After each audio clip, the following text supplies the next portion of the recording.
अल्लाहू अकबर अल्लाहू अकबर अल्लाहू अकबर का नारा लगाया, जय श्री राम के नारे लगाकर उनकी तरफ बढ़ते हैं तो मुस्कान डर जाती है। मुस्कान को लगता है कि शायद मेरी भगवा मॉब लिंचिंग हो जाएगी। इन भगवादारियों के खिलाफ कोई कार्रवाई नहीं, उल्टा मुस्लिम बच्चों के खिलाफ कार्रवाई करी जा रही है। भगवादारियों को खुली चीट दी जा रही है। उन्होंने पूरी सड़कों को भगवा कर दिया और वो आराम से जय श्री राम के नारे लगा के तांडव करते फिर रहे हैं। क्योंकि हिजाब विवाद की ज़मीनी हकीकत क्या है, ये जानने के लिए दिल्ली से ऐमन रिजवी पहुंचती हैं कर्नाटका, और इस वक्त मेरे साथ यहीं मौजूद हैं दिल्ली के जामिया नगर इलाके में ऐमन रिजवी। उनसे सीधी बातचीत कर रहा हूं मैं और सीधे जानने की कोशिश कर रहा हूं कि क्या पूरा मामला है, क्या वहां से इनको जानकारी मिली है।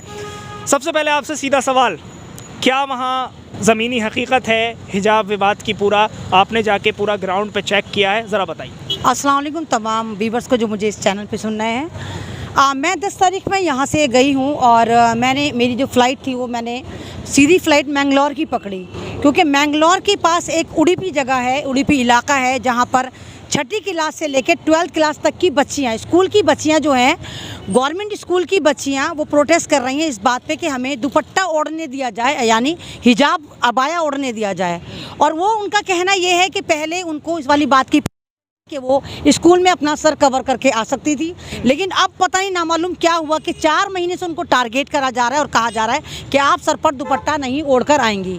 4 महीने से ये विवाद चल रहा है। वो बच्चियां 3 महीने से लगभग स्कूलों के बाहर बैठी हुई हैं, लगातार प्रोटेस्ट कर रही हैं और अब एक नया फंडा वहाँ पे सरकार ने निकाल दिया है। उनका कहना ये है कि अगर आप सर पे से दुपट्टा नहीं उतारेंगे तो आपको स्कूल में एग्ज़ाम देने नहीं दिया जाएगा। ये मामला इतना तूल पकड़ गया है इस वक्त के, आप देखिए कर्नाटक में जहाँ पर मैं गई, उडुपी में मैं गई, वहाँ 2-3 गाँव और मैं गई, मैंने काफ़ी सारी उन लड़कियों से बात करी, स्कूल की लड़कियों के साथ मैंने काफ़ी कॉन्फ्रेंस भी की, उनको समझाया और उनका आगे का प्लान भी पूछा कि अगर सरकार आपको इजाज़त नहीं देती कि आप दुपट्टा ओढ़कर स्कूल में जाएंगी तो क्या आप क्या करेंगे। तो उन लोगों का तमाम का यही कहना था कि हम अपना साल सेक्रीफाई कर देंगे, लेकिन हम सरों पर से दुपट्टा नहीं उतारेंगे, क्योंकि हम लगातार स्कूलों में सर पर दुपट्टा ओढ़ के ही जा रहे थे। अच्छा, तो ये बताइए कि जिस तरह से वो भगवा गमछे डालकर लोग आए और मुस्कान से भी आपने मुलाकात की होगी, तो उस वक्त मुस्कान ने आपको क्या बताया? ये जो हम जो गए थे, जो प्रोटेस्ट जो है सारा का सारा मैंगलोर में चल रहा है, स्कूलों के बाहर चल रहा है और ये इशू स्कूल के बाहर है, क्योंकि ड्रेस कोड अगर आप देखें तो यूनिफॉर्म पहली से लेकर 12th तक होती है, हाँ स्कूल में होती है। तो ये सारी लड़ाई यूनिफॉर्म की चल रही थी और जिस तरह अब आप देखिए कि मैंगलोर में पूरा व्हाट्सअप बैन कर दिया गया। व्हाट्सअप पे आप हिजाब से रिलेटेड एक भी पोस्ट नहीं कर सकते।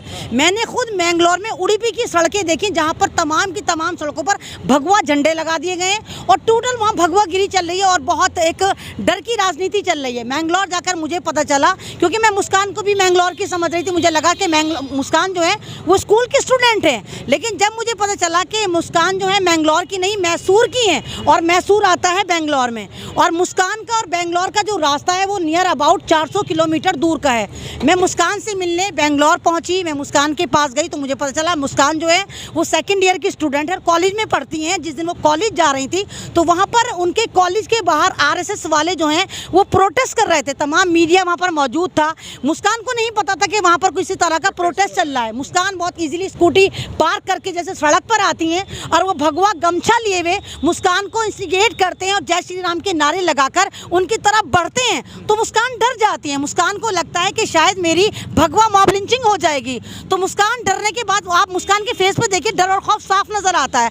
जिस तरह इंसान मॉब लिंचिंग किसी की होती है, लगता है कि हम मरने वाले हैं, तो आखिरी वक्त में इंसान अपने अपने रब को याद करता है। और मुस्कान क्योंकि मुस्लिम सोसाइटी से आती है तो मुस्कान ने अल्लाहू अकबर अल्लाहू अकबर अल्लाहू अकबर का नारा लगाया।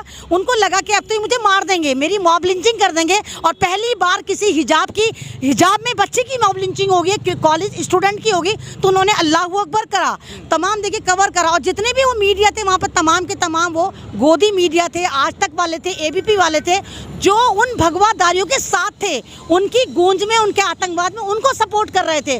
और उन्हीं की ऑडियो में मुस्कान की वो वीडियो कैप्चर हो जाती है जब मुस्कान डरने के बाद अल्लाह अकबर कह के अल्लाह की तरफ देखती है कि अल्लाह मेरी मदद फरमा, यहाँ पर मेरी मॉब लिंचिंग हो जाएगी। और फिर वो वीडियो इतनी वायरल होती है, इतनी वायरल होती है। आज देखिए दुनिया में सारा का सारा हिजाब का चल रहा है कि भारत में हिजाब को लेके किस तरह बच्चे को टारगेट करा जा रहा है। अच्छा ऐमन रिजवी, ये बताइए कि आपने जब ये पूरा मामला देखा वहाँ पर कानूनी पहलू इस मामले का क्या है? क्या उन भगवाधारी जो लोग थे, गमछा पहनकर आए थे, उनके खिलाफ कोई कार्रवाई हुई है या नहीं हुई? वहाँ पर इन भगवाधारियों के खिलाफ कोई कार्रवाई नहीं, उल्टा मुस्लिम बच्चों के खिलाफ कार्रवाई करी जा रही है। और ये कहा जा रहा है कोई भी सोशल मीडिया प्लेटफॉर्म पर अगर कर्नाटक की पोस्ट डालता है, कर्नाटक वाला, हम लोग नहीं, तो उस पर एक्शन लिया जाएगा। आप व्हाट्सएप पे हिजाब से रिलेटेड एक पोस्ट नहीं कर सकते। इवन मैंने कर्नाटक जो सर्कुलेशन करी पोस्ट सारी की सारी वो मेरे पे रेड लाइन आ रही है, नहीं हुई। दिल्ली अगर वो तमाम पोस्टें हो गई तो तमाम हिजाब को टारगेट करा जा रहा है, लेकिन भगवाधारियों को खुली चीट दी जा रही है। उन्होंने पूरी सड़कों को भगवा कर दिया, वो आराम से जय श्री राम के नारे लगा के तांडव करते फिर रहे हैं। क्योंकि ये एक तरह से आप देखिए इलेक्शन का मुद्दा है, क्योंकि आप देखिए कर्नाटक में 1.5-2 साल बाद इलेक्शन है और कर्नाटक में आरएसएस बिल्कुल भी मजबूत नहीं है। वहाँ पर आरएसएस को मजबूत करने के लिए हिजाब को टारगेट करा जा रहा है। क्योंकि आप देखिए कि राम मंदिर का इशू थोड़ा पुराना हो गया, इनके सारे बेनकाब हो गए। राम मंदिर पे कितने घोटाले सामने आए, तीर त्रिशूल तलवार मंदिर मस्जिद पर इनके पुराने हो गए। तो अब ये हिजाब को टारगेट कर रहे हैं और हिजाब क्योंकि रिलेटेड है औरतों से, तो ये तो हमारा मजहब आज़ादी देता है, हमें खाने की आज़ादी, हमें पीने की आज़ादी, हमें पहनने की आज़ादी, हमें बोलने की आज़ादी, हमें ड्रेस पहनने की आज़ादी। तो इस तरह नहीं होना चाहिए जिस तरह कर्नाटक में मुसलमानों के साथ हो रहा। और मैंने कर्नाटक में नॉन मुस्लिम भाइयों से भी बात करी, उनका कहना यह था कि हमें ना तो हिजाब से कोई प्रॉब्लम है, ना मुस्लिम समाज से कोई प्रॉब्लम है। ये तो यहाँ पर जो आतंकवाद मचा रहे हैं ये कुछ लोग हैं जो पैसा लेकर आते हैं। आप देखिए, आपने ऐसी वीडियो भी देखी होंगी जहाँ पर ये भगवाधारी अपनी अपनी टोपियाँ वापस कर रहे हैं, यानी किराए पर टोपियाँ लगा कर आए थे और वो तमाम के तमाम, उनका कॉलेज से, उनका एडमिनिस्ट्रेशन से, एजुकेशन से कोई वास्ता नहीं है, वो बाहरी लोग हैं। शुक्रिया ऐमन रिजवी पूरे मुद्दे पर INN चैनल से बातचीत करने के लिए और ज़मीनी हकीकत बताने के लिए।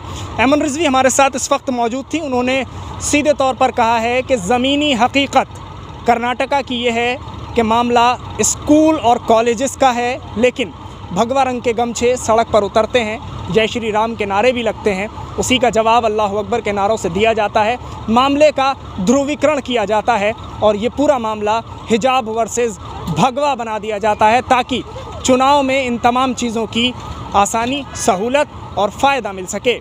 दिल्ली से INN चैनल के लिए साहिल नकवी।